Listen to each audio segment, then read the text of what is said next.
बिस्मिल्लाहिर्रहमानिर्रहीम। नाज़रीन इकराम अस्सलाम वालेकुम। जस्टिस टीवी से मैं आपका मेज़बान रेहान अब्बासी हाज़िर खिदमत हूँ।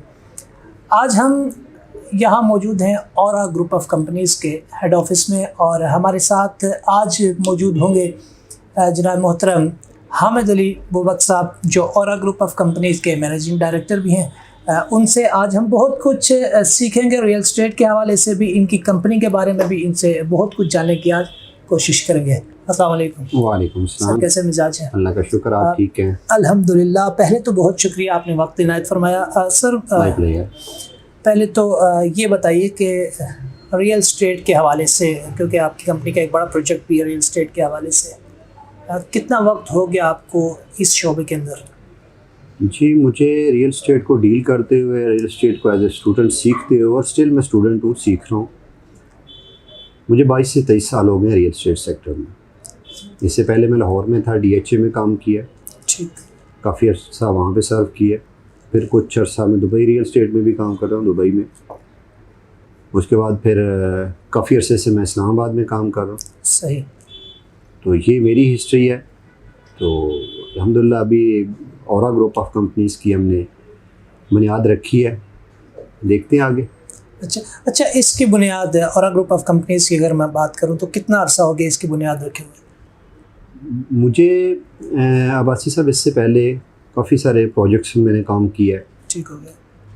लेकिन कुछ चीज़ें लैग करती थी, जिस वजह से मैंने खुद ये सोचा कि जो चीज़ें मार्केट में लैग करती हैं, तो मैं क्यों ना खुद से एक ऐसा प्लेटफॉर्म बनाऊं जिसमें वो जो कमी है उसको दूर करूं। सही। तो इस कंपनी की जो बुनियाद रखी है, ये आज से 1 साल पहले मैंने रखी थी। सही। अल्हम्दुलिल्लाह इस टाइम मार्केट में एक अल्लाह पाक ने अच्छा नाम, अच्छा मुकाम दिया है। और जस्ट उसका जो मैं ये समझूँगा अल्लाह का एहसान है, उसके पीछे वालिदैन की दुआएं हैं, बेशक। और साथ में वालिदैन की एक तरबियत है। वो तरबियत ये है कि बेटा किसी के साथ गलत ना करना, क्या कहें, लोगों को छत देना, लोगों की छत छीनना ना। तो ये उनकी तरबियत का एक अमल दखल है, जो अल्हम्दुलिल्लाह 1 साल में ही जिसकी ग्रोथ है हमारे बिज़नेस की। हमने स्टार्ट लिया था औरा बिज़नेस सोल्यूशन से, that was a single company. उसके बाद हमने as a Aura developer registered हुए, जो एक हमारा अपकमिंग मेगा प्रोजेक्ट है। इंशाल्लाह वो भी आपको आपके प्लेटफॉर्म से भी अनवील करेंगे उसको, इंशाल्लाह। उसके बाद हमने साथ में बुनियाद रखी औरा मार्केटिंग की। देन हम लेके आए औरा बिल्डर्स, जो हमारा एक तो प्रोजेक्ट्स चल भी रहे हैं, वो डिटेल में जब आपसे बात करेंगे तो उन प्रोजेक्ट्स के बारे में आपसे बात करेंगे इंशाल्लाह। फिर हमने बुनियाद रखी है इसकी औरा होल्डिंग्स की। तो इस तरह से हमें अल्लाह पाक ने ग्रोथ दी। हमने विद इन ईयर इसकी 4 कंपनीज रजिस्टर्ड करवाई हैं माशाल्लाह। तो इतने कम अरसे में बड़ी तेज़ी के साथ आप आगे बढ़ रहे हैं, और जो चीज़ मैं समझ पाया हूँ कि ईमानदारी बुनियादी चीज़ है, लोगों को छत देना, छत छीनना नहीं, वालिदैन की दुआएं, यकीनन ये चीज़ें हैं। अच्छा, औरा ग्रुप ऑफ कंपनीज़ में अब आपके जो मुख्तलिफ प्रोजेक्ट्स हैं, औरा डेवलपर्स का आपने बताया, ये थोड़ा सा इस हवाले से ब्रीफ कीजिएगा। अब सब इससे पहले बेशुमार डेवलपर्स काम कर रहे हैं। जी जी। मैंने भी काफ़ी सारे डेवलपर्स के साथ काम किया। मुझे 22-23 साल मैंने अर्ज़ किया कि हो गए हैं। तो 22-23 साल में मेरा एक अच्छा एक्सपीरियंस डेवलपर्स के साथ रहा है। किसी के साथ बुरा रहा है, किसी के साथ अच्छा रहा है। सही। तो औरा डेवलपर्स को रजिस्टर करवाने का मकसद ये था कि हम एज ए डेवलपर वो करें जो कमियां हमने फील की। सही। तो उसके लिए अभी मैं अनफील तो नहीं करूँगा। जो हमारा अपकमिंग प्रोजेक्ट है तो वो एक मेगा प्रोजेक्ट होगा इंशाल्लाह, जो ट्विन सिटीज़ का एक बड़ा प्रोजेक्ट होगा इंशाल्लाह। अच्छा सर, ये चीज़ बताइए मुझे, रियल एस्टेट की तरफ हम आ जाते हैं। क्या आपको पाकिस्तान में रियल एस्टेट का मज़ीद आने वाले दौर में क्या स्कोप नज़र आ रहा है? स्कोप, जहाँ तक स्कोप की बात है, पाकिस्तान नहीं, पूरी दुनिया में एक रियल एस्टेट एक ऐसा सेक्टर है, हाउसिंग जिसे हम कहते हैं, कंस्ट्रक्शन इसके साथ अटैच है। इसके साथ डायरेक्टली एंड इनडायरेक्टली आपकी almost more than 40-50 industries attach होती हैं। डायरेक्टली 40 इंडस्ट्रीज हैं और इनडायरेक्टली तो ऑलमोस्ट आपकी सभी इंडस्ट्रीज इसके साथ अटैच होती हैं। सही। अभी आप थोड़ा सा पीछे चले जाएं तो मैंने दुबई का जिक्र किया। दुबई की ग्रोथ का जो मॉडल था वो सिर्फ रियल एस्टेट सेक्टर है, बिल्कुल ऐसे ही है, क्योंकि उससे ही उसे ग्रोथ मिली है और वो अपने वहाँ पे विजिटर्स लेके आए, टूरिज्म लेके आए, तो उसके साथ रियल एस्टेट सेक्टर के साथ टूरिज्म जो है ना ग्रो अप हुई है। बिल्कुल ऐसा है। अभी हम मॉडल देखते हैं तो टर्किश मॉडल है। अभी हमारा ये एक प्रोजेक्ट है, रनिंग प्रोजेक्ट है, उसमें हमारे साथ जो डेवलपर हैं वो भी टर्किश कंपनी है। अच्छा, माशाल्लाह। टर्किश मॉडल को देखेंगे तो वो IMF के चुंगल से और बाकी चीज़ों से भी निकला और इकोनॉमिकली काफ़ी ग्रोथ उसकी अच्छी जा रही है और वो सिर्फ़ और सिर्फ एक रियल एस्टेट सेक्टर है जिस पे वो बेस कर रहे हैं। आपको 2007-2008 का एक इन्फ्लेशन याद होगा जिसने पूरी दुनिया को डिस्टर्ब किया था, जिसमें US में काफ़ी सारे बैंक वो बिल्कुल बैठ गए थे, एयरलाइंस बैठी थी। तो उसकी बेसिक रीज़न ये थी कि जो US का हाउसिंग डाटा है वो माइनस में आया था। सही। और उनका हाउसिंग सेक्टर बैठा था, हाउसिंग सेक्टर बैठा तो उनकी पूरी इकॉनमी बैठ गई। अभी इस गवर्नमेंट ने बड़े अच्छे इनिशिएटिव लिए हैं। सबसे पहले आते ही ये थोड़ा सा लैग किया है गवर्नमेंट ने कि हाउसिंग सेक्टर पे काफ़ी सारी इन्होंने कदम लगाई कि जी आप सोर्स ऑफ इनकम बताएं, आप ये करें, आप वो करें। इसमें काफ़ी सारी चीज़ें आई। बाद में जब से इन्होंने हाउसिंग सेक्टर में एमनेस्टी दी है तो आपने देखा है कि अभी गवर्नमेंट ने जो डाटा अपना अनाउंस किया है GDP ग्रोथ वो ऑलमोस्ट अराउंड अबाउट 4% है। सही। तो ये सिर्फ और सिर्फ रियल एस्टेट का ही कमाल है कि जिससे सारी की सारी इंडस्ट्री सर्कुलेट करती है। अच्छा सर, इसको मैं गवर्नमेंट के हवाले से आपने फरमाया, कुछ अर्सा पहले ही गवर्नमेंट ने ये भी ऐलान कर दिया था रियल एस्टेट के हवाले से, बिल्डर्स के हवाले से, कि पहले तो शुरू में कहा गया कि सोर्स ऑफ इनकम बताएंगे, ये वो बहुत सारे मामला थे, लेकिन उसके बाद ये ऐलान भी कर दिया गया था कि अगर आप हाउसिंग सोसाइटीज़ की तरफ आ रहे हैं, रियल एस्टेट में आकर, बिल्डर्स के हवाले से ये बड़ी अहमियत क्या मिलती है बात कि हम आपसे ये नहीं पूछेंगे कि आपका पैसा कहाँ से आया, सोर्स ऑफ इनकम हम नहीं पूछेंगे। तो उससे कितना फ़र्क पड़ा इस चीज़ पर?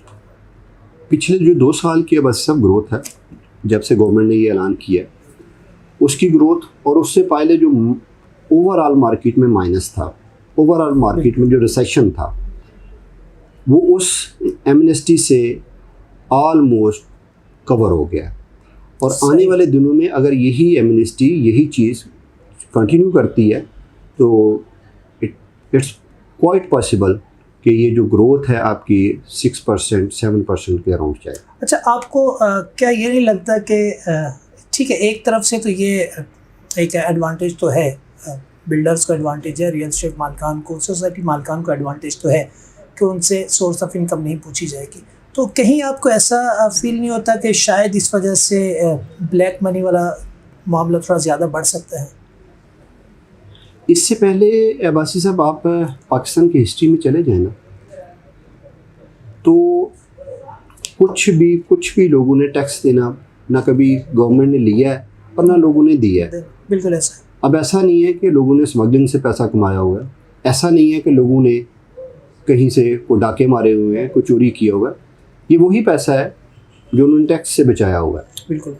लेकिन आज आप उस पैसे को बिल्कुल ये कहते हैं सोर्स ऑफ इनकम पूछते हैं, तो क्या होगा कि लोगों ने जो इससे पहले लिया हुआ वो सर्कल से आपका पैसा आउट हो जाएगा। बिल्कुल। वो इंडस्ट्री से निकल जाएगा, सही। वो आपका मेन इकॉनमी से निकल जाएगा। जब वो निकल जाएगा तो आपकी इकॉनमी, जैसे आपने पहले ट्राई भी किया, पहले टेन्योर में, पहले ईयर में गवर्नमेंट ने ये चीज़ पे आपके सामने रिस्ट्रिक्शंस थी कि आपने सोर्स ऑफ इनकम बताना है, तो आपने इकॉनमी की सूरत हाल खुद देख ली थी, आपके सामने था। अब गवर्नमेंट ने इस पर उठाया तो वो लोग पैसा लेके कहाँ जाएंगे? अब उससे फ़ायदा ये हो रहा है कि जितना भी वो ब्लैक मनी थी अब सर्कल में इन हो रही है। और इस दफ़ा आपके सामने FBR का जो रेवेन्यू है, रेवेन्यू कलेक्शन है, काफ़ी जनरेट हुई है। रीज़न ये है कि आपका रेवेन्यू सर्कल भी बढ़ता जाएगा। सही। लेकिन अगर आप लोगों को फैसिलिटेट करेंगे तो वो बढ़ेगा।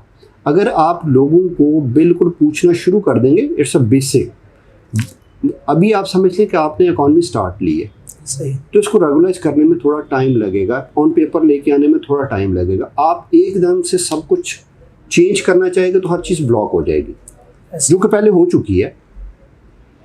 अच्छा, हामिद अली साहब, एक चीज़ हमारी सोसाइटी के हवाले से, पाकिस्तान के हवाले से एक इमेज ये बनाया गया कि ये तासुर कायम किया गया कि हमारे यहाँ रियल स्टेट जो है इसमें ज़्यादातर फ्रॉड होता है। ये एक अमूमी तासुर बना दिया गया, या फिर कहीं कहीं गलतियाँ भी हैं और कहीं ऐसा है कि तासुर पहुँच गया लोगों तक, वो फैलता चला गया। इस हवाले से क्या फरमाएंगे? सर ये तासुर बिल्कुल ठीक है।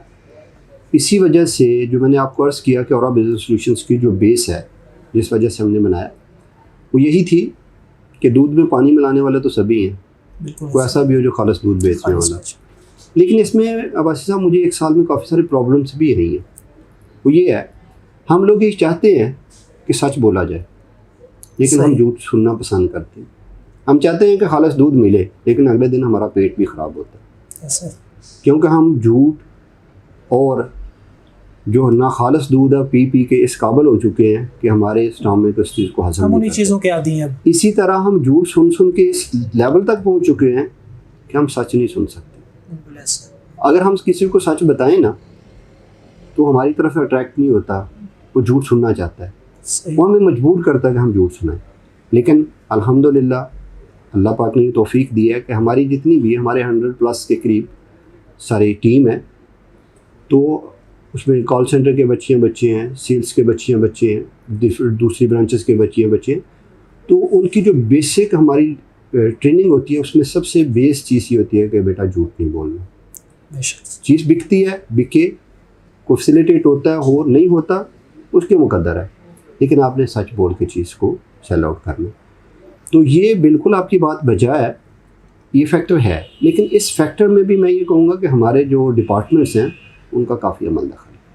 सही। जब ये हमारी डेवलपमेंट अथॉरिटीज़ बनी, RDA, CDA, मैं CDA में बैठा हूँ, RDA के साथ डील कर रहा हूँ, LDA, तो बेसिकली इनके जो आप कह लें कि ड्यूटीज़ थी वो ये थी कि इन्होंने लोगों को डेवलपमेंट देनी थी। ऐसा ही है। जब कोई वैक्यूम क्रिएट होता है, उसमें फिर पॉजिटिव और नेगेटिव माइंड वाले सारे लोग आते हैं। ऐसे लोग भी आते हैं जिन्होंने डिलीवर करना होता है, ऐसे लोग भी आते हैं जो फ्रॉड होते हैं, लेकिन वो आते तब हैं जब वैक्यूम क्रिएट होता है। अब जितने भी आपकी डेवलपमेंट अथॉरिटीज़ हैं, इनका ये काम था कि RDA का ये काम था कि ये लोगों को लैंड एक्वायर करते, लोगों को हाउसिंग बना के देते, लोगों को छत फ्राहम करते। तो मेरे जैसे जो डेवलपर हैं या जो प्राइवेट डेवलपर हैं, इनकी ज़रूरत ही बाकी ना बचती। लेकिन उन्होंने अपनी ड्यूटी नहीं दी। इन्होंने अभी तक RDA की आप चले जाएं तो RDA ने कौन सा ऐसा सेक्टर है, कौन सी ऐसी हाउसिंग है, कौन सा ऐसा टाउन है जो डेवलप करके पिंडी के रेजिडेंट्स को दिया हो। CDA ने कौन से ऐसे सेक्टर्स हैं जो डेवलप करके दिए हो। अब CDA की 1985 की जो अलॉटमेंट है वो पड़ी हुई है I-15 में, 1985, 36 ईयर हैज़ बिन पास्ड। तो ये जो वैक्यूम है तो ये प्राइवेट डेवलपर फिल करेगा, तो प्राइवेट डेवलपर में गलत लोग भी होंगे, ठीक लोग भी होंगे। अच्छा सर, जिस तरह प्राइवेट डेवलपर आ रहे हैं और बहुत सारे नए लोग भी आ रहे हैं, हम अगर देख रहे हैं पूरे मुल्क में ही हम देख रहे हैं, पिंडी इस्लामाबाद की अगर बात करें, अब इस्लामाबाद फैलता ही जा रहा है। एक तरफ मरी की जानिब बढ़ रहा है, दूसरी तरफ हम इधर देख रहे हैं तो इस्लामाबाद बढ़ता ही जा रहा है। वो उधर से रवात को भी टच होने वाला है, रावलपिंडी भी, वो भी फैल रहा है। फिर हम लाहौर की बात करते हैं, लाहौर भी बढ़ता ही जा रहा है। और कराची को हम देखें तो कराची तो हैदराबाद के करीब पहुंचने वाले, बहुत तेज़ी से सोसाइटीज़ बनती जा रही हैं। अब जब ये काम हो रहा है तो इसमें नया बंदा आ रहा है, बहुत ज़्यादा तादाद में हम देख रहे हैं कि नए लोग आ रहे हैं जो इस बिज़नेस को ज्वाइन कर रहे हैं। मैं ये चीज़, क्योंकि आपका एक्सपीरियंस अच्छा खासा है, आपको 20 साल से ज़्यादा का अरसा हो गया इसी शोबे के अंदर, और अब आप माशाल्लाह आप एक बहुत बड़े इदारे को चला रहे हैं। अब मैं ये जानना चाहता हूँ कि एक नया बंदा जब इस शोबे में आ रहा है, इस बिज़नेस को ज्वाइन करना चाह रहा है, तो उसके लिए आप क्या सजेशंस उसे देंगे और क्या रहनुमाई करेंगे? हमारे साहब ये हमारी फर्स्ट कंपनी है जो जिसमें एक प्रॉपर R&D का डिपार्टमेंट है। सही। हम रिसर्च करते हैं, उस पर development, R&D, research and development है। हम कोई भी हाउसिंग सेक्टर होता है उस पर सबसे पहले रिसर्च करते हैं, इनकी प्रीवियस हिस्ट्री क्या है, इससे पहले ये कहाँ डिलीवर कर चुके हैं और इन्होंने क्या डिलीवर नहीं किया, इनके पास लैंड एक्विजिशन कितनी है, बाकी चीज़ें जो फैक्टर्स हैं वो देखते हैं। सही। सोसाइटीज़ में बेशुमार फैक्टर्स होते हैं। आजकल एक परसेप्शन चल रही है NOC। जी। सबसे पहले कस्टमर पूछता है NOC को पूछता है। मेरा उन सब कस्टमर से एक क्वेश्चन है कि इतने हाउसिंग सेक्टर में इतने फ्रॉड हुए, विद एनओसी भी हुए, आज तक आपको किसी अथॉरिटी ने जिसने एनओसी इशू किया हो आपको कंपनसेशन दी? किसी भी सोसाइटी, जितने भी रियल एस्टेट में फ्रॉड हुए एनओसी के साथ भी हुए, विदाउट एनओसी भी हुए, और ऐसी सोसाइटीज़ को भी मैं जानता हूँ कि जिनके पास एनओसी है लेकिन उनकी डेवलपमेंट नहीं है। अब जब डेवलपमेंट नहीं है तो क्या वो जो डेवलपमेंट है वो करवा के देते हैं रिलेटेड अथॉरिटीज़ जो है? फिर वो एनओसी सिक्योर क्या करता है? कस्टमर को क्या सिक्योरिटी देता है? वो सिर्फ एनओसी मांगता ज़रूर है। सही। और एनओसी जब कोई भी हाउसिंग सोसाइटीज़, आप आरडीए की वेबसाइट पे चले जाएं, आप चले जाएं और मेरा सब कस्टमर से, जो भी आपके व्यूअर्स हैं और जो रियल एस्टेट में इंटरेस्टेड हैं, उन सबको सजेशन है, मैं हमेशा अपने सारे टीम को ये कहता होता हूँ कि बेटा लोगों को एजुकेट करें, रियल एस्टेट में एजुकेट करें। वो एजुकेशन ये है कि आप सीडीए की और आरडीए की वेबसाइट पे चले जाएं, जो एनओसी अप्रूव्ड प्रोजेक्ट हैं आप उनको जाके देखें कि उनका कितना एरिया अप्रूव्ड है। सही। क्या वो जो अप्रूव्ड एरिया है उससे ज़्यादा उनकी सेलिंग है या उससे कम है? अब जो भी एनओसी अप्रूव्ड प्रोजेक्ट होता है वो आपको एक अलॉटमेंट लेटर देता है, बिल्कुल ऐसा। और जो एनओसी अप्रूव्ड नहीं होता वो आपको रजिस्ट्री इंतकाल देता है। रजिस्ट्री इंतकाल उस चीज़ का देगा जो उसके पास लैंड अवेलेबल होगी। बिल्कुल। अलॉटमेंट लेटर आपको वो देगा अगर उसके पास इंटरनली उसने देना है आपको, उसके पास लैंड अवेलेबल नहीं भी होगी तो आपको अलॉटमेंट लेटर दे देगा, उस पर प्लॉट नंबर लगा के दे देगा। अब प्लॉट नंबर आपका कहाँ है, वो ज़मीन पे एग्जिस्ट करता है कि नहीं करता, वो आपने खुद सर्च करना है, आपने उसकी अथेंटिसिटी खुद देखनी है।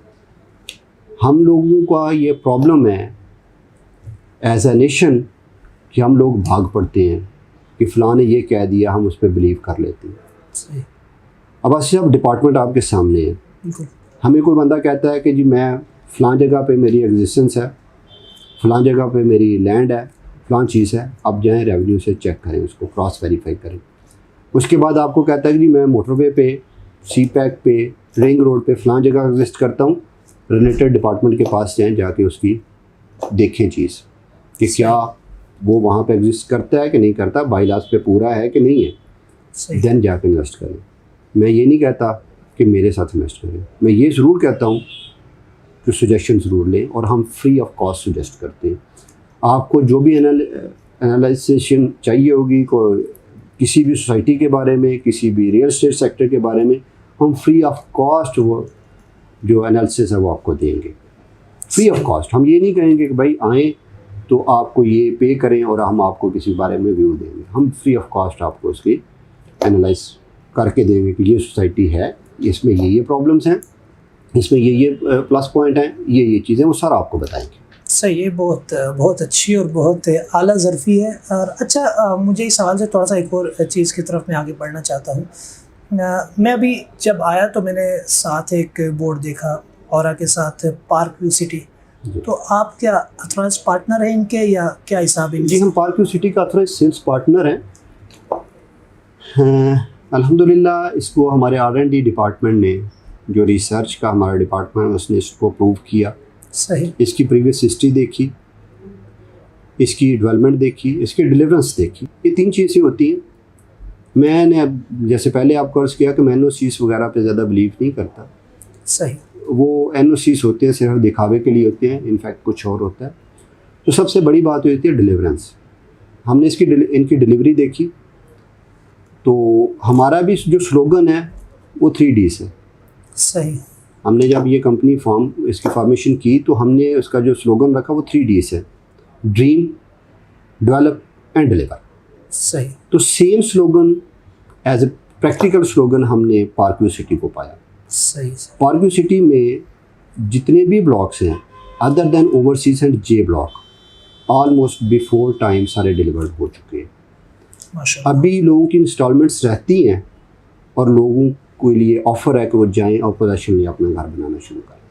मेरी अपनी फैमिली के कुछ ऐसे घर हैं जो वहाँ पे बन रहे हैं, ब्लड रिलेशंस हैं जो वहाँ पे घर बना रहे हैं, और वो मिनिमम अमाउंट के साथ 25-30% पेमेंट के साथ उन्होंने पोजेसन लिया है और रिमेनिंग वो इंस्टॉलमेंट्स में पे कर रहे हैं। तो अभी आप पार्क व्यू के अलावा किसी और के साथ भी इस वक्त कहीं एज अ पार्टनर कर रहे हैं काम, या फिर आगे फ्यूचर में किसी के साथ इरादा है? जी बिल्कुल करेंगे हम।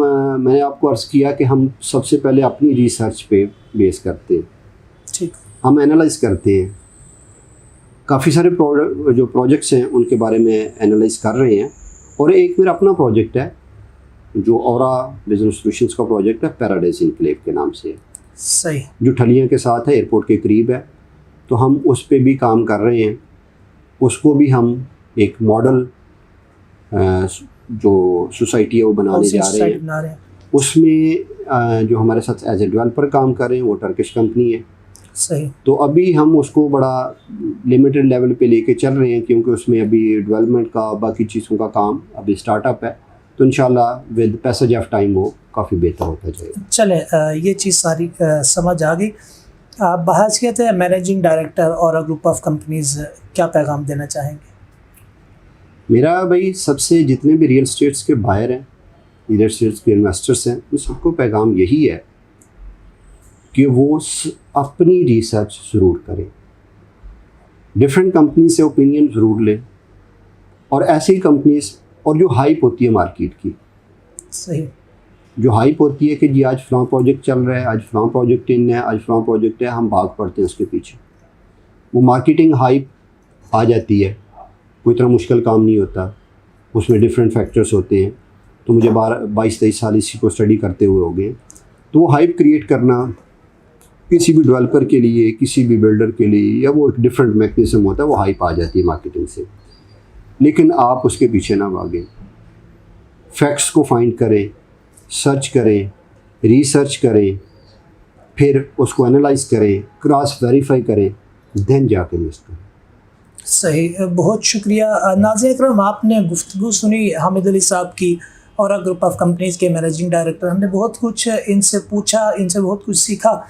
और जो नए आने वाले बिजनेसमैन हैं, या फिर मैं ये कहूँ कि जो रियल एस्टेट की फील्ड में इंटरेस्टेड हैं जो लोग, उनके लिए इनकी गुफ्तगू से बहुत कुछ था सीखने के लिए। जो कस्टमर्स हैं, जो लोग ज़मीन ख़रीदना चाहते हैं, रियल एस्टेट के हवाले से जो इंटरेस्ट ले रहे हैं वो भी, और जो ख़रीदना चाहते हैं, जो कस्टमर्स हैं वो भी, दोनों के लिए आपने बड़ी अच्छे अंदाज में रहनुमाई की। सर बहुत बहुत शुक्रिया आपका, आपने वक्त इनायत फरमाया। यकीनन ये चीज़ें हमारी कोशिश यही है कि जो नाजरीन हमें देख रहे हैं उन तक पैगाम पहुँच जाए कि जो लोग कामयाब हो रहे हैं आखिर उनकी कामयाबी की वजूहात क्या हैं, और फिर कामयाब होने के बाद वो लोगों को क्या तरगीब दे रहे हैं। इस हवाले से नाज़रीन, एक पॉइंट जो हामिद अली साहब ने शुरू में ही रेज़ किया, और मैं आपसे भी उसी की तवक्को भी करता हूँ, और वही आप तक पैगाम भी पहुँचाते हैं कि ईमानदारी सबसे ज़रूरी है। किसी भी बिज़नेस में आप जा रहे हैं, कोई भी आपका शोबा है, तो बस कोशिश ये कीजिए कि जो आप बयान कर रहे हैं लोगों को डिलीवर भी आप वही चीज़ करें। जिस तरह आपने कहा कि छत छीननी नहीं है, छत देनी है लोगों को, यही पैगाम है। उम्मीद है आप तक हमारी बात पहुँची होगी। जस्टिस टीवी से अपने मेज़बान रेहान अब्बासी को दीजिए इजाज़त। अस्सलामु अलैकुम वरहमतुल्लाह।